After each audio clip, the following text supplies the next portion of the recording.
Hello and welcome to the webinar. My name is Julie Hashida and I'll be moderating today's webinar, Engaging Homeless Youth, Recommendations and Resources, a production of the National Healthcare for the Homeless Council with support from the Health Resources and Services Administration, Office of National Assistance and Special Populations.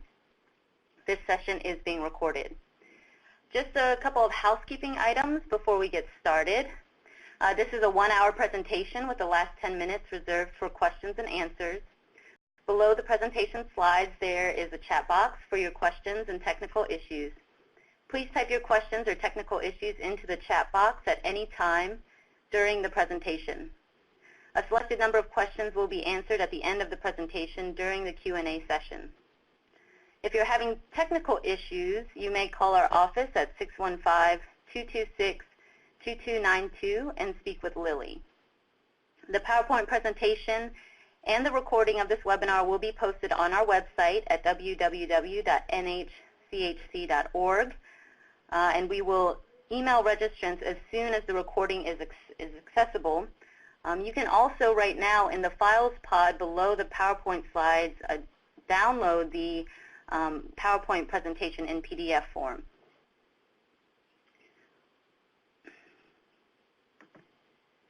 I'm so pleased to have presenting with me today Charlotte Sanders and Jessica Thibodeau.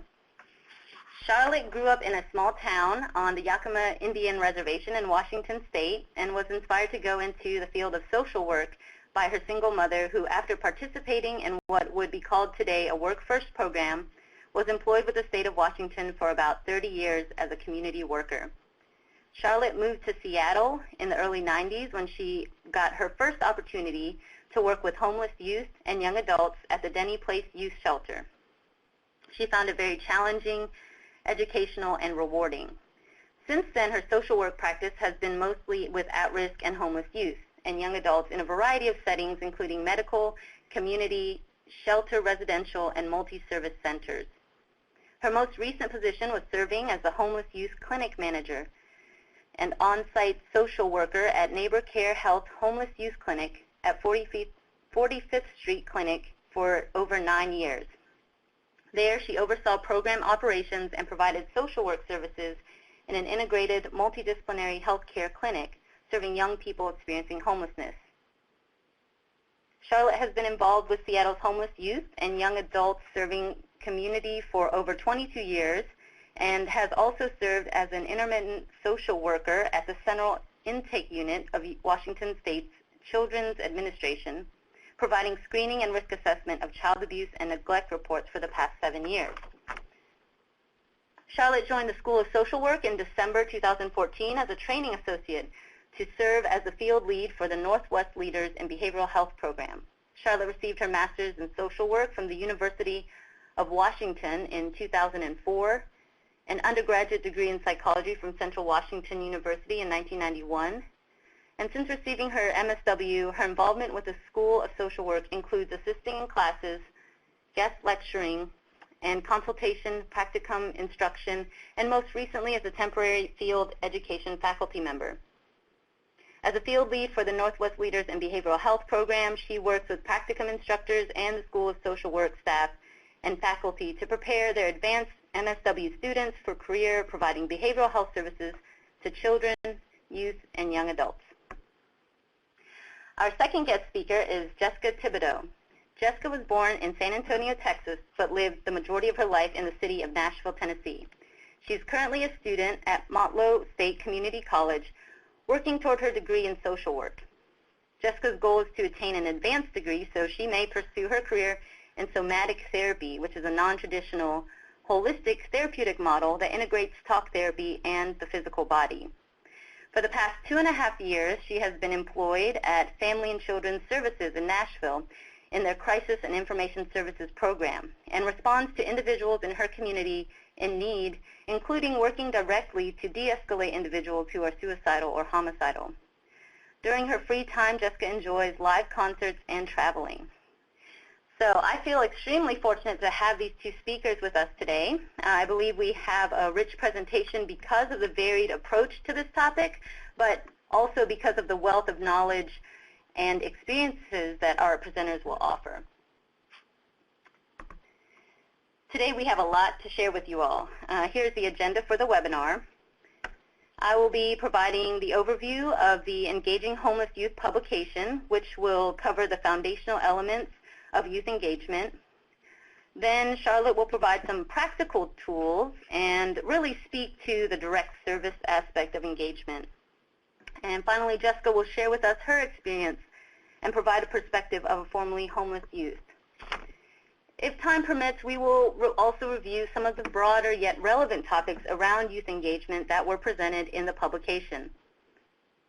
We will have opportunity at the end to respond to any questions that were submitted, and again, you can submit questions throughout the presentation in the chat box below the slides. Our hope is that you will leave today's webinar with some tools for your toolbox, but also to get you all thinking about this topic in a new way, and to leave with an idea of where you can go to get more information. So let's get started. The publication with the same name as the webinar, Engaging Homeless Youth Recommendations and Resources, is in its final stages of review before it's sent off to the Health Resources and Services Administration for approval. And we're expecting to have it available to the public next month.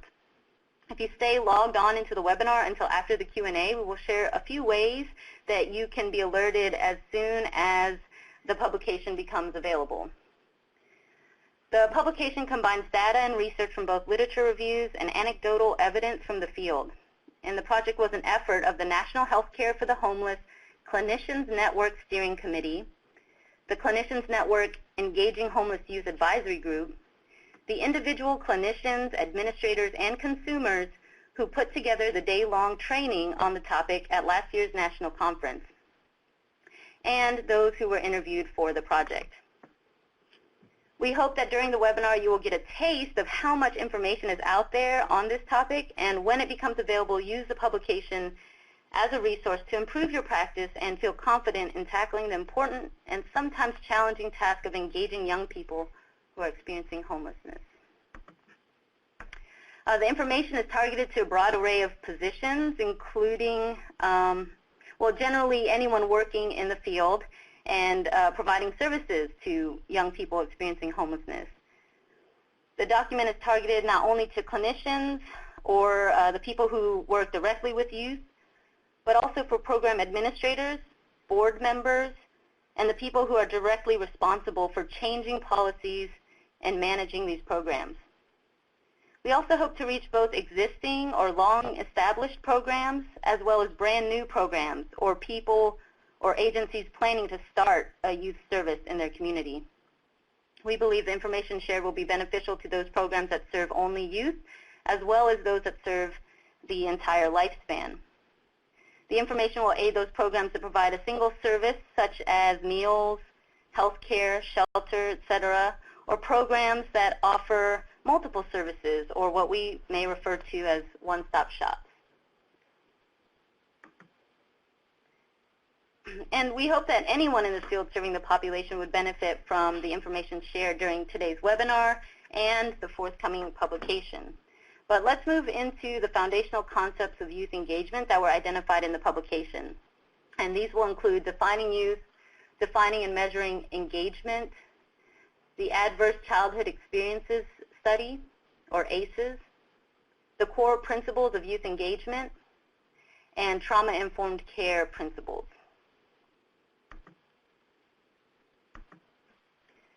Thinking about the age of our clients and its relation to psychosocial, emotional development and other unique experiences that we'll describe helps to get a sense of the larger picture of youth homelessness, which you will see is extremely diverse.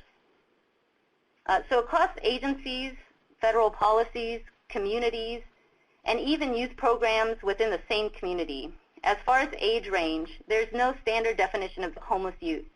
So age range can vary and may be determined based on factors such as funding source requirements, the needs of the community, the policies of shelters or other programs in the local area that affect the provision of services to your clients. And for this project, we use the age range 12 to 24, which aligns with other publications and research projects on the topic of youth homelessness. For the youth programs that we interviewed for the publication, The age range for eligibility into their youth programs didn't necessarily use the exact 12 to 24 age range, but fell within that age range.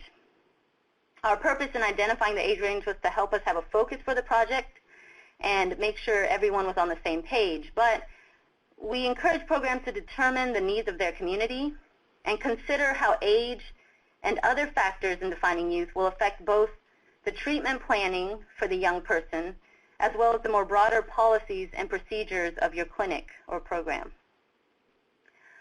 The next factors in defining youth look at individual experiences. These experiences include pathways to homelessness, subgroups or subpopulations, and lengths of time someone experiences homelessness. These are all important in understanding the young people we serve. So pathways to homelessness. Many of us here today probably have a macro level or a systemic political understanding of why people are homeless. But pathways to homelessness looks at the life course of the individual, which is a piece of the interplay between the individual experience and the larger system's role in unstable housing and homelessness. So examples to pathways to homelessness include familial rejection, which we see a lot with the LGBTQ community, intergenerational homelessness, aging out of foster care, mental health and behavioral health issues. And again, these are just some examples.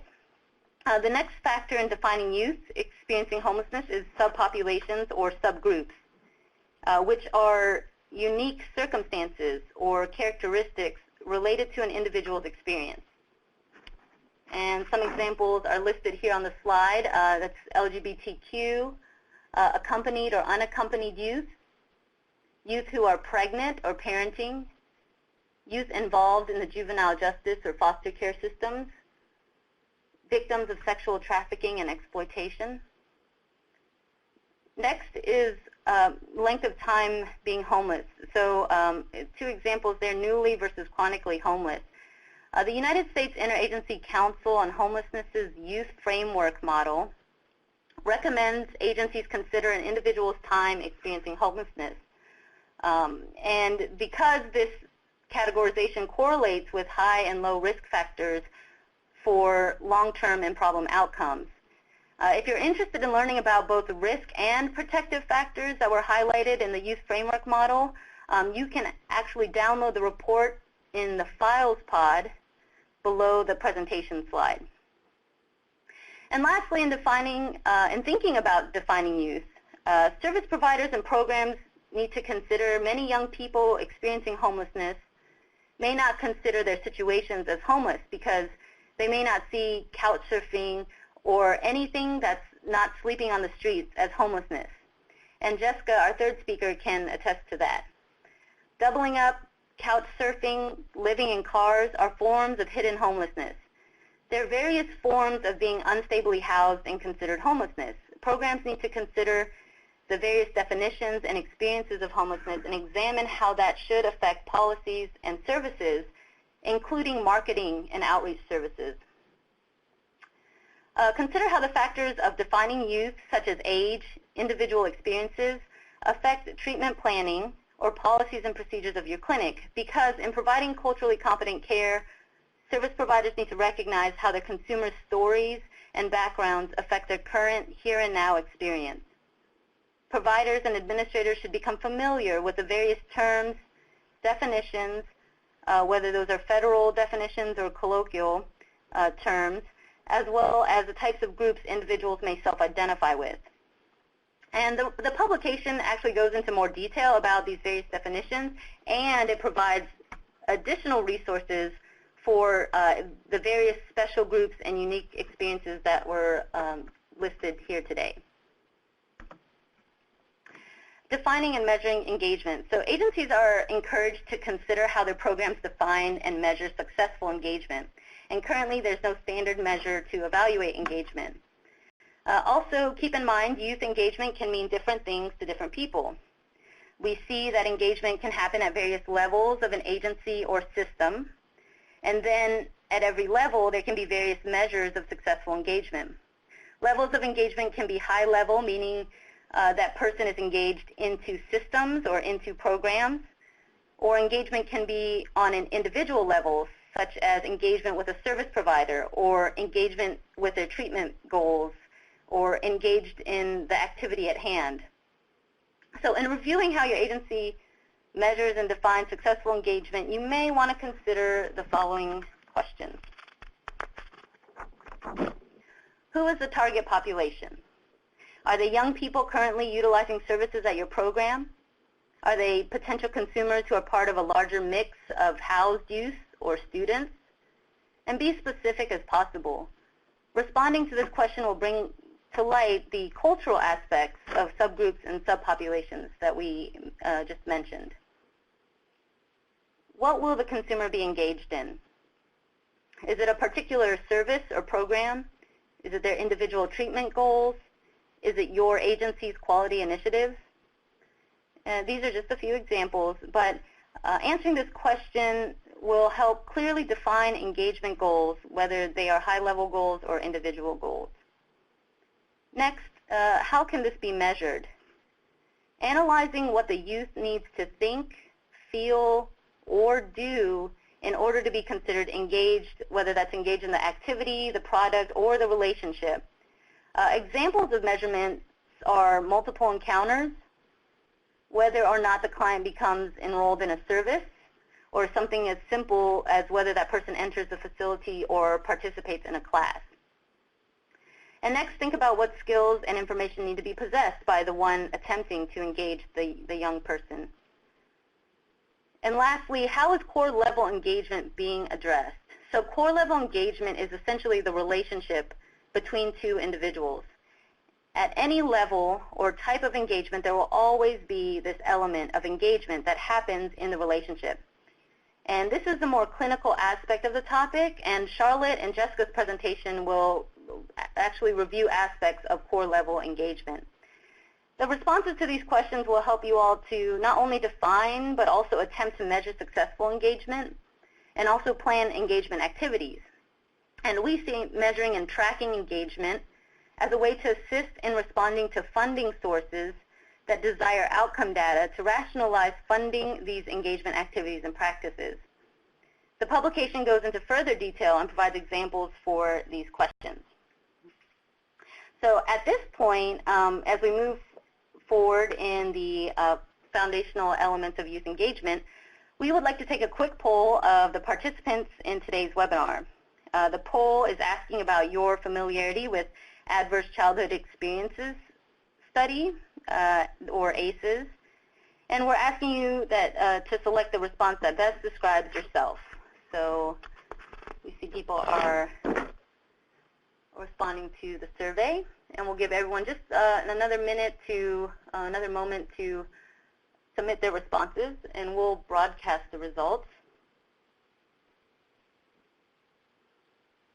Okay, people are still submitting responses. And we'll go ahead and close the poll and broadcast the results. All right, so it looks like a little less than half have never heard about the ACE study. And then the rest are spread out that either they have some familiarity or have come across it but would like to learn more. And then the smallest percentage is very familiar and understands the implications of ACEs and the work with homeless youth. So thank you all for taking the time to respond to that. So for this project, we recognize the importance of this major study, which looked at trauma experienced in childhood and the relationship with health outcomes in adulthood. And in the study, they found a relationship between the number of trauma experienced in childhood and an increased number of risk factors for several leading causes of death in adulthood. And those risk factors include smoking, suicide attempts, and severe obesity. But for more detailed information about this study, you can look at the article that's referenced at the bottom of this slide. Also, the National Council on Behavioral Health just recently did a webinar on the study and its implications on behavioral health, which was targeted more to the general population, but it provided a nice overview of the study, so you might want to check that out. And we believe it's valuable for programs to have knowledge about the study because of its implications on healthcare and the vulnerable populations that we serve. And the study also looked at prevention strategies, which we've highlighted here on the slide, that include preventing the actual trauma that happens during childhood and adoption of the unhealthy coping strategies, such as substance use or increased sexual promiscuity, and lastly, changing the risk behaviors and decreasing the disease burden among adults. Trauma-informed care is one of the strategies that addresses many of the serious negative health outcomes that were highlighted in the study. And in considering the prevention strategies highlighted in the previous slides, some examples of creating more trauma-informed care practices, which were also again mentioned in the study, include education and increasing awareness. So it's increasing the awareness of trauma and the impact of trauma. So this means educating both the staff and our clients, and really helps us to understand what is trauma look like, and really any good trauma-informed care training or presentation will have a Trauma 101 component. So getting basic training for all staff is one of the most fundamental steps your organization can take in increasing knowledge and awareness. Part of the education is understanding the common behavioral coping strategies that are used to help mitigate the emotional impact of traumatic experience, which are tied to the risk factors for death in adulthood. Also, increasing awareness is about knowing our individual clients, what has happened to them. Psychosocial assessments are things such as routine screenings for exposure to violence and trauma. And the study also suggested an increase in both psychosocial assessments and anticipatory guidance in physician training. And so there's so many good trainings and technical assistance available on the topic of trauma-informed care, and we encourage not only individual staff to be trained, but also hope to see an increase in trauma-informed care practices on an organization-wide level as well as community level. So please reach out to the Council's National Healthcare for the Homeless Council's education team for more information about available training and technical assistance resources. When we consider engagement practices, we want to be sure we're attempting to work with our clients in a way that is trauma-informed. And in a couple of slides, we'll take a look at the trauma-informed care principles that were incorporated in our project. The original Adverse Childhood Experiences study was published in 1998, and since then there have been so many other research projects highlighting the impact of traumatic experiences in childhood. One in particular that was conducted by the current chair of the Council's Clinicians Network Steering Committee, Dr. Mark Fox, and his colleagues at the University of Oklahoma School of Community Medicine looked at the relationship between the number of traumatic experiences in childhood using the ACE scoring instrument and both physician trust scale scores and adult attachment scale scores. Participants of the study were all youth who were experiencing homelessness, and what they found was there is a correlation between these scores. The participants interviewed as a part of the study reported common themes of adult perpetrated trauma, suspicion of healthcare providers, and avoidance of health professionals. So here we can see where the lines of engagement, the adverse childhood experiences, and trauma intersect. And we wanted to list the trauma-informed care principles that were included in the publication.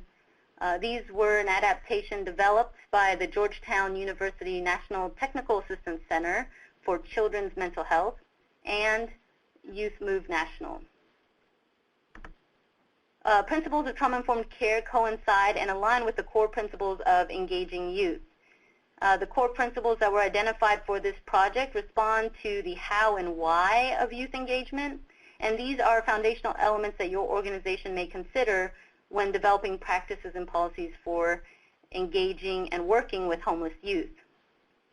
So just quickly, first, when treating youth, especially those without stable housing, increased cultural competence is needed. This includes training providers to take a non-judgmental and accepting stance when working with youth from various backgrounds, now including general knowledge of adolescent and emerging adult development.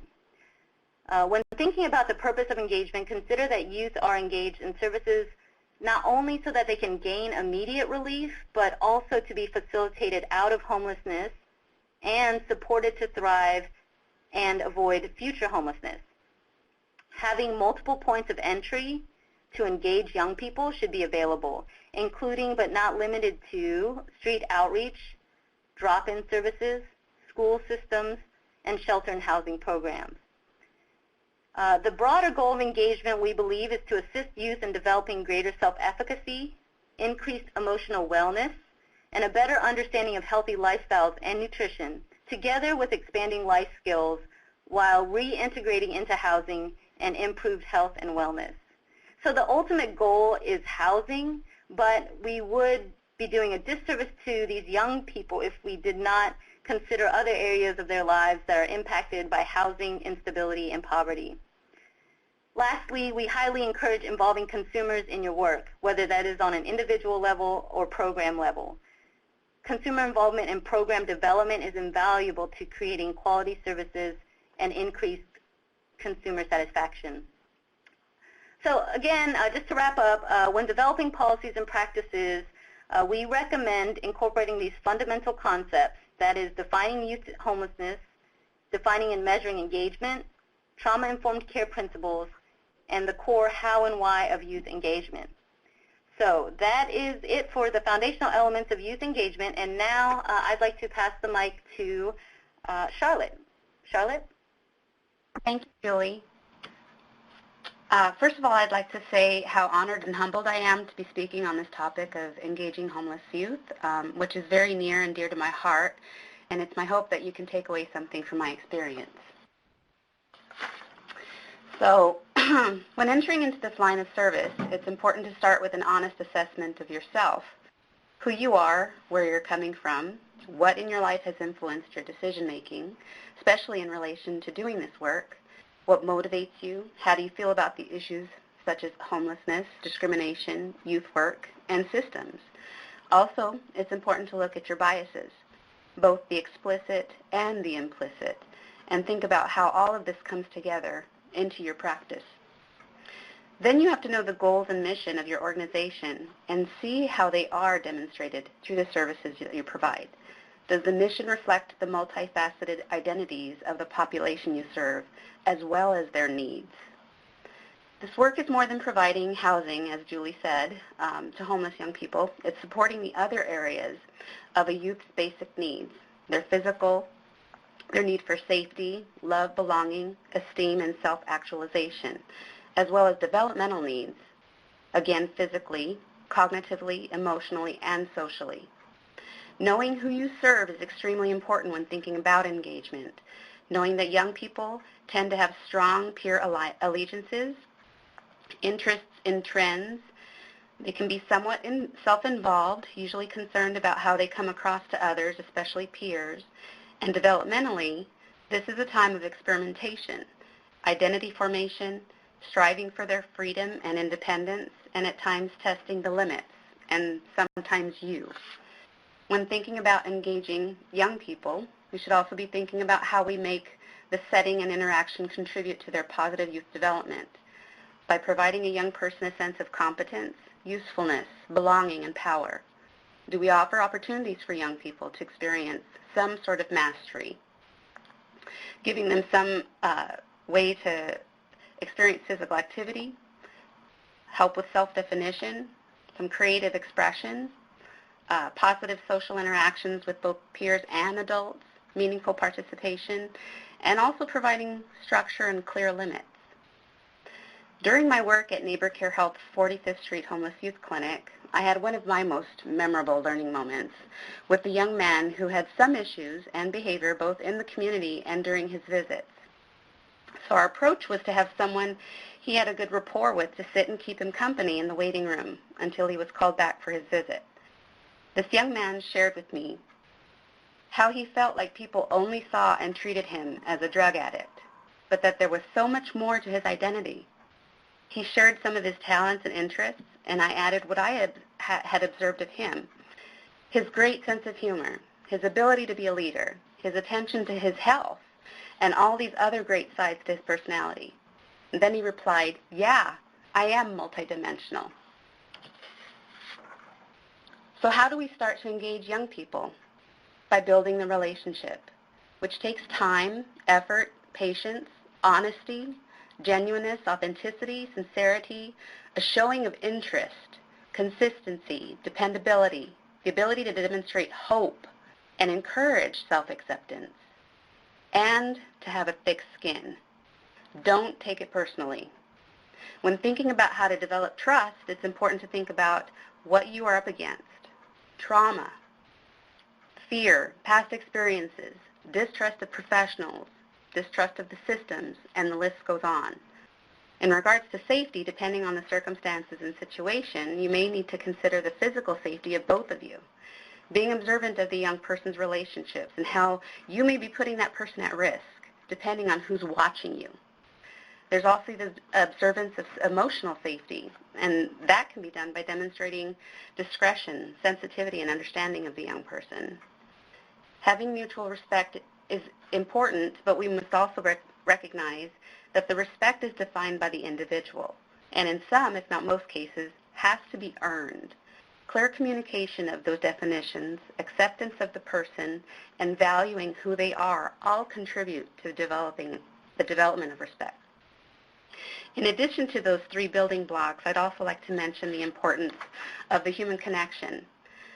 Coming from a humanistic approach, beginning with the belief that people are inherently good and viewed as a whole person and not just the sum of their parts, I believe it's important not to make homelessness the only common denominator in your relationship. Explore the other possible connections that can be made, like interest in the same music or a love of pop culture. Although your role may be that of a service provider and the young person is the service recipient, I believe a solid working relationship is not only built on the service that you provide, but how you provide it. The term customer service comes to mind, no offense intended. When you think about how to build a relationship with your customer, it's not the product, which can basically be found at any other business, that keeps them coming back. It's how they were served and the relationship that was built. Be observant not only of what you say and do, but also of your body language, tone, attitude, and appearance. Being professional as well as personable, and always keeping yourself in check. Which leads me to the approach of meeting a person where they're at, literally and figuratively. Providing person-centered care and service is crucial in forming a good relationship with the young people that we serve. So what does that look like? While as a case manager at the University District Youth Center in Seattle, I worked with a young person who was somewhat difficult to engage and build a trusting relationship. It took weeks of hanging out on the drop-in floor, beginning with some peripheral engagement and relying on the social capital I had built up with his friends. Eventually, our conversations led to an interest in working out on some of the goals that he had, especially seeing if he was eligible or still eligible to receive SSI. This goal had to be broken down into smaller steps, which needed to be completed first, like getting an ID, Social Security card, and contacting the office of his former state social worker. He agreed to meet me early the next morning to start on some of these goals, but on one condition: that I come to get him from where he was sleeping because he didn't think he could wake up on time. I asked for an address or some directions as to where to find him, but he preferred to show me exactly where he would be since he didn't have any of that other information. I checked in with our drop-in team and was able to leave drop-in for a little while, and we walked off a few blocks from where we were to find him the next morning. He showed me a recycling bin in an alley and told me how this was a great spot to sleep as there were lots of cardboard to keep him warm and give him some cushion. and then quickly followed up, but not on Tuesdays. That's the recycling pickup day, and I can't take the chance that they'll crush me in the compactor. The development of this relationship not only required the ingredients already mentioned, but also a culturally sensitive approach and ongoing assessment of where this young person was at and where they wanted to be. So here are a few of the cornerstones to what I believe contributes to successful engagement with our young people. As already mentioned, trauma-informed care is essential and should be considered in all aspects of the services that we provide. And we all know the terms of cultural sensitivity, awareness, competence, and responsiveness. But do we really know what that looks like and how to achieve it? It's not enough to be sensitive, aware, or competent, but we need to build processes of responsiveness within our systems and make it a meaningful aspect of our practice. It's learning from and relating to people and providing validation and affirmation of all dimensions of different cultures and identities. Harm reduction, the stages of change, motivational interviewing, the strengths-based approach, being non-judgmental. When I worked with a young person, I also find it helpful to observe their boundaries. It's more than taking note of the young person's interactions and how they relate to others, but also their presence and how they relate to their surroundings. It involves knowing and modeling appropriate boundaries and helping young people to practice their own boundary setting. We need to recognize what's typical and atypical in youth development, physically, cognitively, emotionally, and socially, and understanding the effects of trauma and substance use on the brain's development is also important. Understanding relationships and emotional bonds, the connectedness between human beings, possible attachment issues stemming from separation anxiety and distress experienced during childhood due to a lack of comfort, care, and security. How does this relate to the street family, where they're forming attachments out of safety and survival to receive comfort and protection, nurturance, and responsiveness, which are primary determinants of attachment? We need to be familiar with transference and countertransference and what that really looks like the dependency toward a service provider, which kind of evokes a maternal attitude from that service provider, depending on the meaning that we assign to that relationship with that young person. It's important for us as service providers to recognize when either one of or both of these phenomena are occurring and respond with an appropriate intervention when it interferes with that young person's progress. Having a supportive peer, team, or supervisor as a service provider to help us identify, observe, and provide feedback is extremely helpful in addressing this phenomenon. While working at the clinic, we had a new patient that almost immediately started to display some emotional and mental distress and possible problem behaviors during his visits. He had been to the clinic a couple of times while I was out on vacation, and so upon my return to the clinic, he had returned for another visit.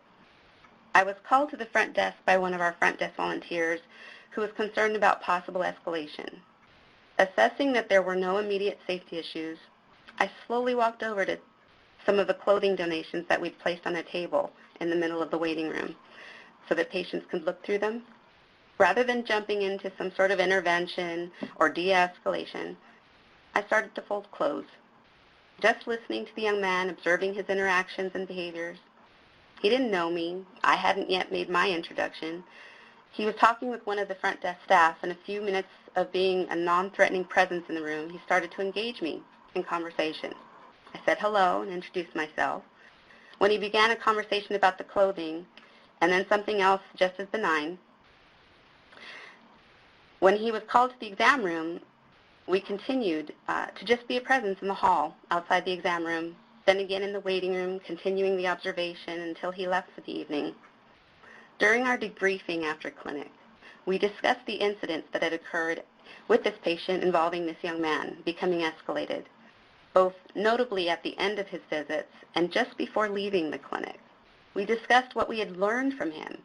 We learned he would become escalated just before leaving, as he was on his way to the young adult shelter. He'd mentioned some concerns about his safety at that shelter. He questioned us about the confirmation of the reservation at the shelter. He mentioned a history of severe abuse and trauma as a child, both on his intake and in conversation. We recognized the increase in anxiety towards the end of the visits, as well as a stalling that happened just before walking out the door. With this information, we were able to hypothesize that transitions appear to be difficult for our patient, as well as the feelings of insecurity about his shelter placement. We created a plan to be present with him at all times, from the time that he enters the clinic until he leaves. We'd make sure that he was greeted and engaged from the very beginning. Conversations would be kept to the superficial, stay in the here and now, and we'd accompany him through every transition if possible, kind of like the warm handoff between front desk to medical support to medical provider and then back to the front desk again. We discovered that he loved to look at magazines and that he could identify with or had interest in. GQ, Oprah, Wired, and Us were a hit. When it was time to leave, we engaged him in light conversation as we walked into the door and sometimes out the door until he crossed the street. We also connected him with another youth who was on their way to shelter as well to keep him company. Our goal was to help him feel more secure about leaving our clinic, where he had appeared to feel safer, and then extending that safety and security through his bus ride and then on to the shelter. Over time, his trust and sense of security increased, and he even began working with our co-occurring counseling staff. So how can we make the settings more engaging? Street outreach, drop-in, clinic, mobile medical, schools, shelter, housing, community. All of these settings can benefit from being relationship-focused. Getting young people's input and feedback, always and ongoing. Considering the physical layout. Would this be safe for a young person? Is it open enough? Do they have what they need in that space? Making that space safe for everyone. Being youth-centric in all our planning and programming. Being watchful of the conversations that we have within those settings. Are they appropriate for a young person to be involved in or to be observant of? Considering your customer service practices, as mentioned before. Be welcoming, inviting, caring, honoring the identity of your clients and patients. Sometimes you need to bag the tools that you're using and go with the conversation. Have creative activities on hand, or in the last example, magazines. Bring services into the setting. If you're in an integrated primary care setting, or you can bring primary care into your social service setting. Offer resources and basic needs items, coffee, tea, noodles, socks, and more. Put support or your human resources, aka staff and volunteers, into the waiting room or milieu. Have enough people there so that a patient or client can feel that they're being paid attention to individually. Practice warm handoffs. Don't just do the referral, but make sure that the connections are made. Involve the young people as leaders, experts, and peer-to-peer referrals. Involve them in how you train. Ask them to meet with a new volunteer or staff and share with them what they think is important when they come to work at your service. Peer support of trauma-informed care through peer outreach. I cannot speak enough about involving young people into the services you provide. Remember that you're not in competition with other services, but with those who want to exploit the young people we serve. We need to be working better together, better collaborations and partnerships. You know you've created an engaging environment and experience for a young person when you receive feedback from them. For example, hearing from one of our young patients on a survey, they make me feel welcomed, like they were expecting me. As a former manager and social worker in a homeless youth clinic, I'd also like to share other ideas I believe need attention if we're talking about how to engage young people into services. I believe it begins with your team and those who are providing the care and services for young people. From the screening and interviewing of your staff and volunteers by asking questions that get to that person's ability and commitment to do this work effectively and responsibly. And I can't say enough about including people who the young people can identify with and who may possibly represent the communities that you serve. Providing the initial training and orientation as well as the continued education and training that's required to do this work effectively. Organizations and administrators need to take on this responsibility because it cannot happen unless we invest the time and budget for it. We need to provide appropriate and effective supervision. We need to pay attention to secondary trauma and build in mechanisms to manage this into our program and our staff meetings. We need to engage in and encourage critical, reflective practice through briefing before the shift, debriefing after the shift, and ongoing reflection of the work itself and the experience of doing the work.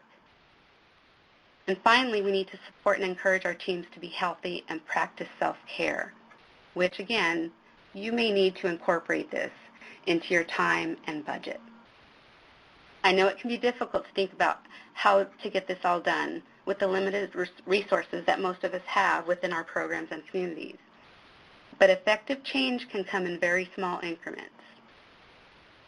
During the last few years at the youth clinic, we experienced some budget cuts and had to shuffle a few resources around, including myself. I joined our outreach team consisting of our peer outreach worker and me, and restructured our front desk staffing and process to compensate for my extension of duties. Both of these changes at the time felt difficult and impossible, but out of these changes came what I believe to be some of the very big strides towards best practices for our patients, better program development, and closer connection to my team. I became more involved in the direct supervision of our staff and volunteers. I'm not going to lie, returning to street outreach was actually a treat for me. I love direct service and I love mentoring, and working with our phenomenal peer outreach workers satisfied both. It gave me a different appreciation for the role of the peer outreach worker and how much more of our youth and young adult serving programs need to follow suit in providing this type of employment and positive youth development opportunity for our young people. It's a very difficult role for a young person transitioning out of homelessness, but such a valuable component to our programs. Our team and our patients benefit from this young person's perspective, input, questions, and sometimes redirections.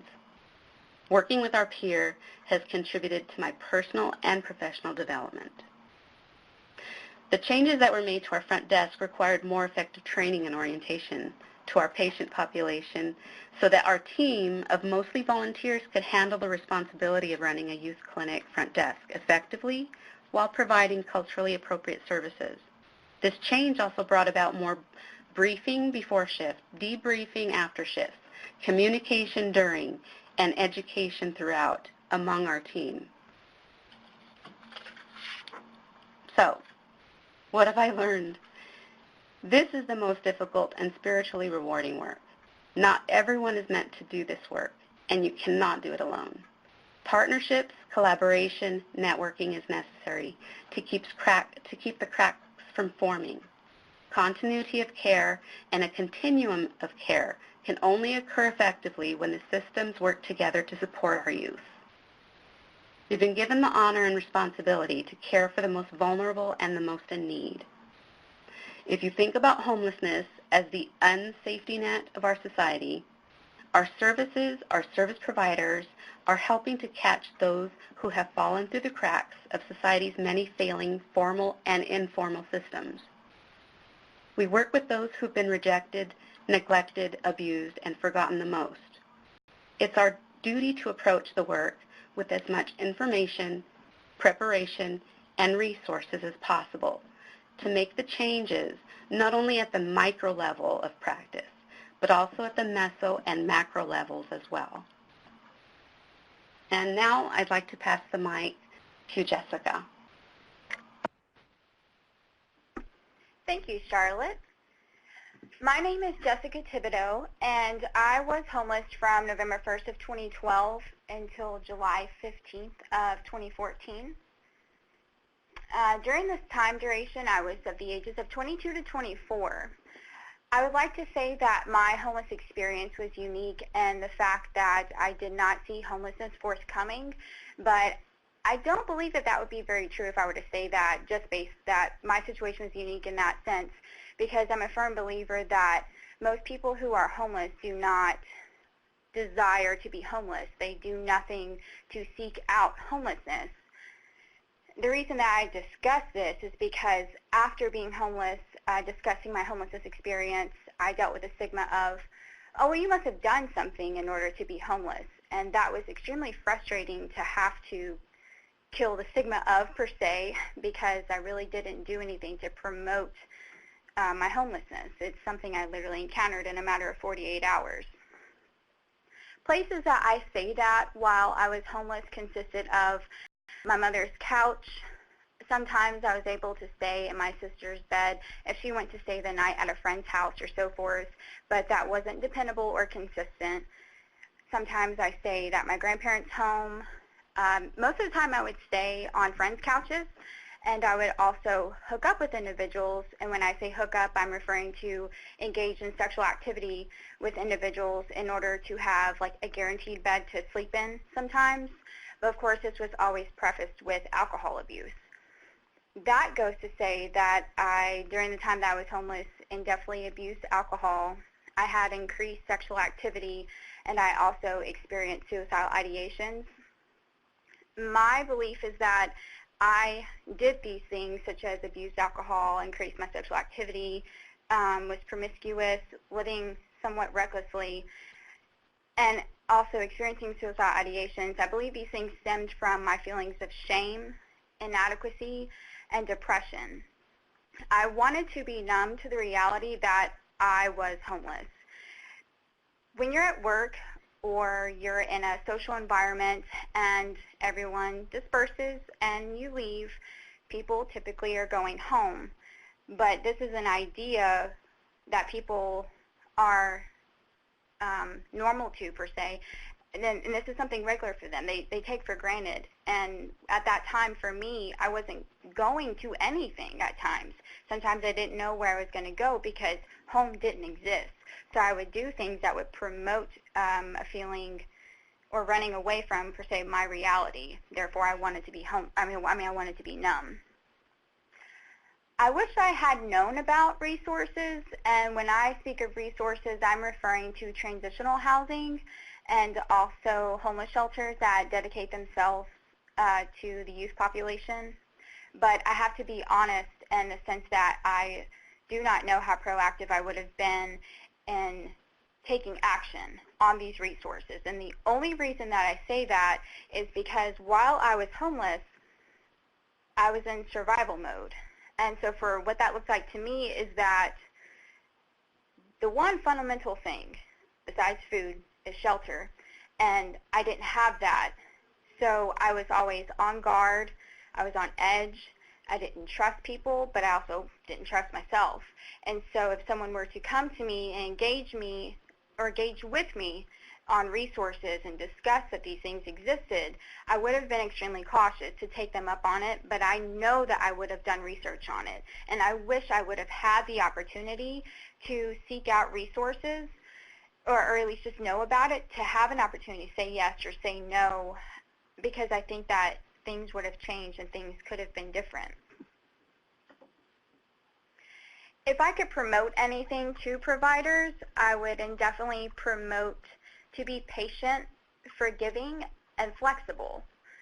These three characteristics and qualities are extremely important to me from my experience, because you have to keep in mind that as a young adult and even as older adults, you're coming into who you are. But specifically with youth, we're attempting to define our morals. What is right? What is wrong? What's good? What's bad? We don't know who we are, and we don't know what we want to do with our lives, and we can't make those decisions at this moment because we're so lost, because we don't have what most people have, which is a home, and that it's consistent and stable. So it can be very frustrating to work in day in, day out with someone, attempt to provide resources, and they may take up the resource, but then deflect from it, do something that would promote having them enter the environment that they want encompass that maybe influence their homeless situation. But as someone who is homeless in their youth, I wish that I had more people that were forgiving and patient and flexible with me during my homeless situation. And I especially still wish that today for others who are encompassing homeless situations. I have home and security established now. That established for me July 15th of last year. That was my last day of being homeless and my first day of having a home.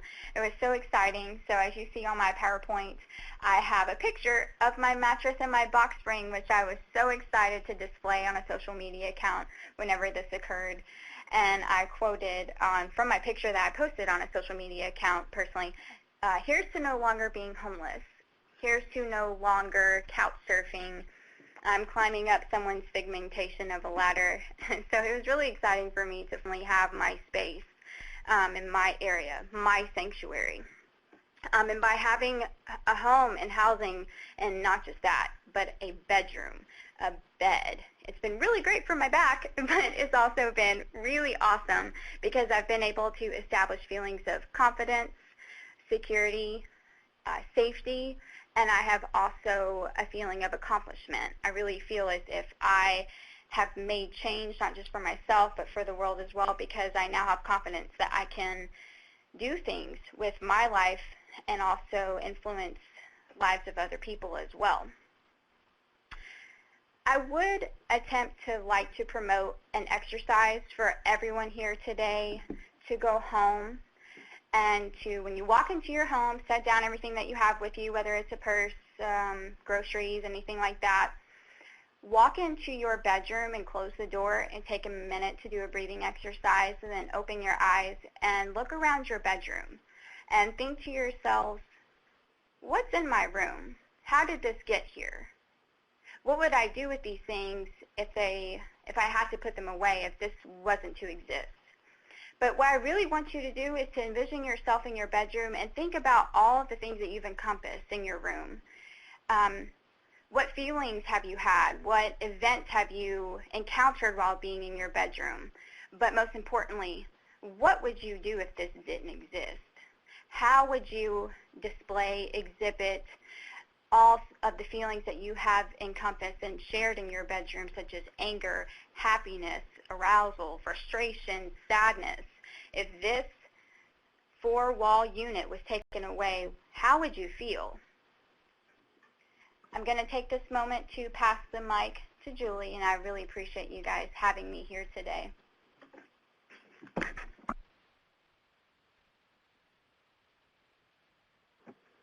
All right, and as part of today's presentation, we wanted to, right now I just want to take the time to thank both Charlotte and Jessica for an amazing presentation. And I just want to let the audience know we might go a little bit over time. If you would continue to submit your questions, we will respond to it. But just want to share a couple more topics that are relevant to youth engagement that were detailed in the publication. And we don't have time to go in depth on these topics, but just to give you all an idea of what was addressed. So the publication looked at services, collaborations, barriers to engagement, and youth involvement.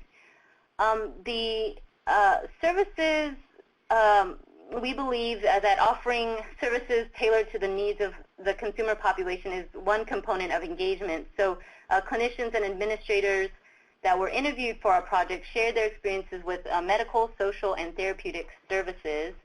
And you can see the list of various services that we went in depth in on the publication.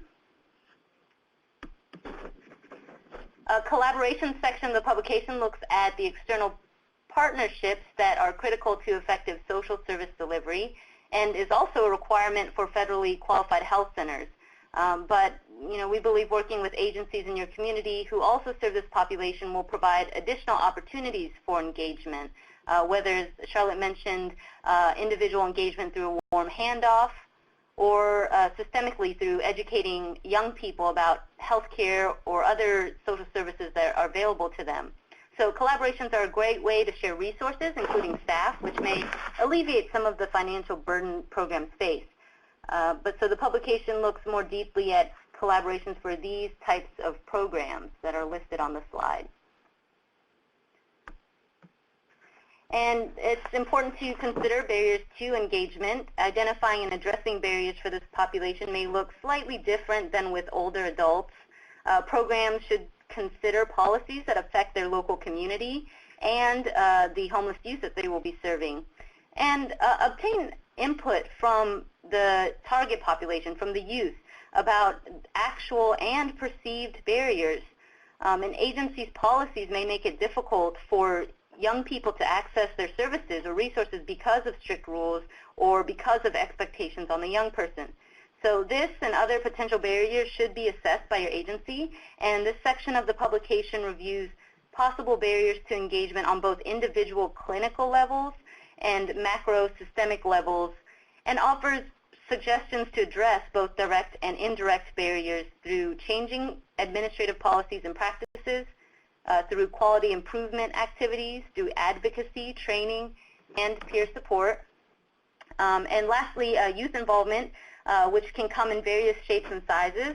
There are many benefits of youth involvement that affect program administrators, that affect providers, and the young people that are being served. So not only is it best practice to utilize consumer input as a base in developing services and programs, especially for special populations, but it's again also required for federally funded community health centers through federal mandate. But throughout the publication, opportunities for youth involvement to provide input at different levels of an agency was explored. Engaging youth more formally in program development, service delivery, evaluations of programs and services, and policy and advocacy efforts is another component all programs need to consider. And here, listed on the slide, are various methods to engagement that the publication described and offered resources on. So at this time, for those of you still on, we would like to, before we do the Q&A, force open the evaluation for this webinar. And it's 4 questions. So we ask that you please take the time to provide honest feedback. It's anonymous for today's session. And if it doesn't open automatically in your web browser, we will include the link in the chat box below the slides. So go ahead and complete that and submit that for us.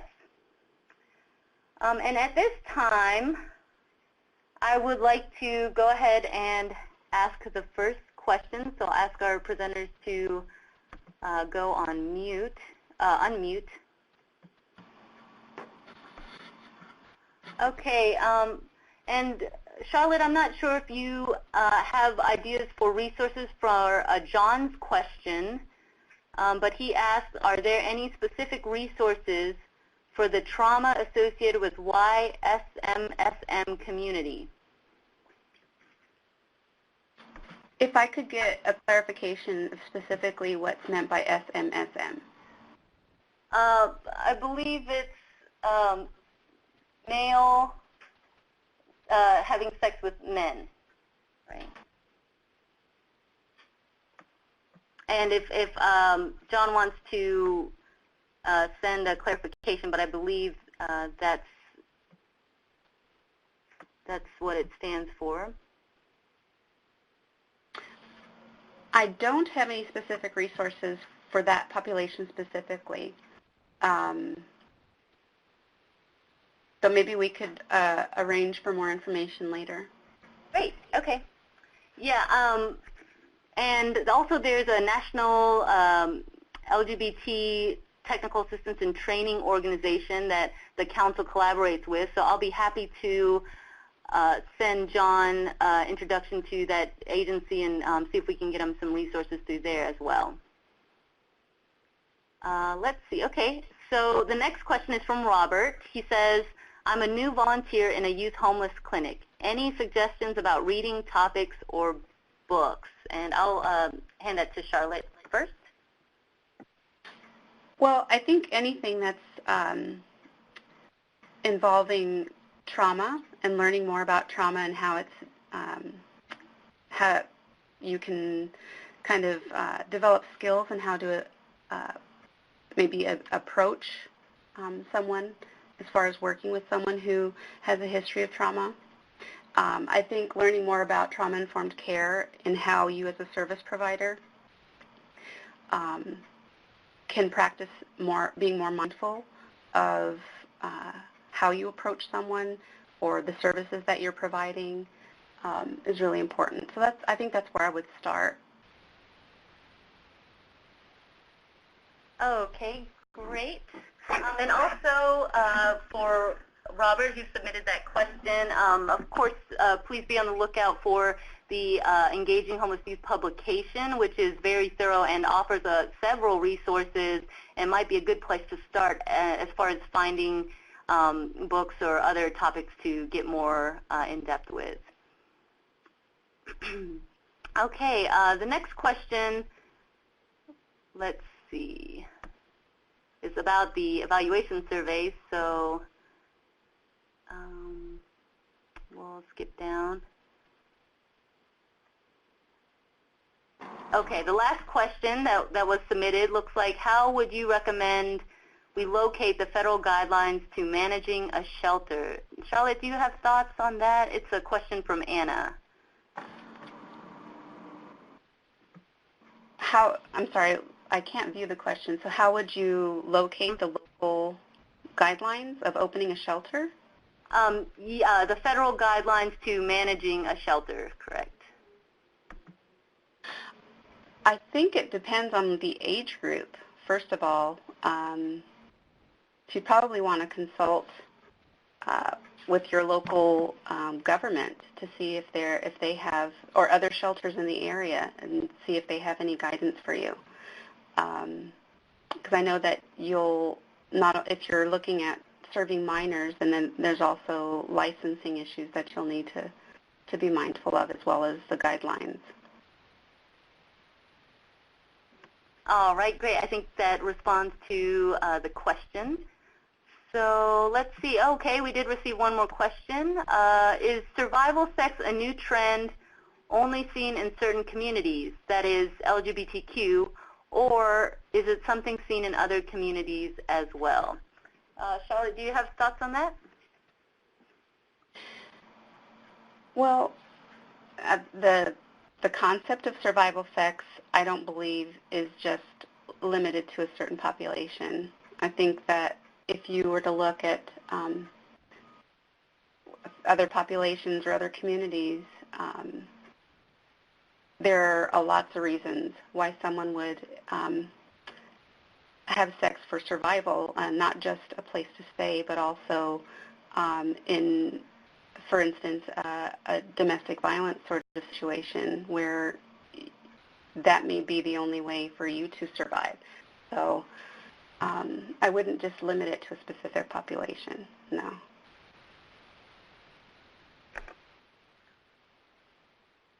I'd also like to add that I don't identify as LGBTQ. I identify as heterosexual, but participating in survival sex, goes to show that it's not just to that population, seeing as how I don't identify as that population. So it is something in which is a characteristic, not a characteristic, but something in which can be seen in any population or demographic, in my opinion. Okay, and also in the publication we do offer links to a few resources on the topic specific to survival sex, and especially some research articles that were done on that topic. So Benny, that might be something that you would be interested in. So at this point, it looks like that is the last question. question that was submitted. If you want to continue submitting your questions in the Q&A, we'll be happy to respond via email after the webinar. But at this time, I just want to share a few resources with you all if you're interested in this topic. A few resources if you're providing care directly to people experiencing homelessness. We suggest that you go ahead and join the 5,000 plus clinicians in the Council's Clinicians Network. It's free, and once you're a member for a year, you'd be qualified to serve as a member of the steering committee, which is responsible for identifying projects and topics for the Council to pursue. And feel free to share this resource with your colleagues and ask them to sign up. If you don't provide direct service but would like to be informed of upcoming trainings and resources, including the Engaging Homeless Youth publication, we encourage you to sign up for individual membership through our website, which is also free. You can sign up to receive the Council's bi-monthly e-newsletter through your individual membership application. And some resources to be on the lookout for is the publication, which we hope will be out next month, as well as the anticipatory guidance that the Council is working on this fiscal year. We're looking at, we completed ages 0 through 3 last fiscal year. We have a webinar on the topic as well as a publication. And this fiscal year we're looking at completing ages 4 to 18. So that is something to be on the lookout for. And it's anticipatory guidance for families and young people experiencing homelessness. Also, lastly, the In Focus, which is our research newsletter, did a special topic on youth homelessness. So that will be coming out also next month. And so that might be something that you would be interested in. And lastly, you may want to check if your organization is a member of the Council. Organizational membership is a way to join the national community of leaders who work together in solidarity to steer the movement of eliminating homelessness through healthcare and housing. So for more information about accessing any of these resources, please do not hesitate to reach out to Council staff. And at this time, I want to thank our wonderful presenters for their presentations, and thank you all for joining us today. This meeting will now be closed.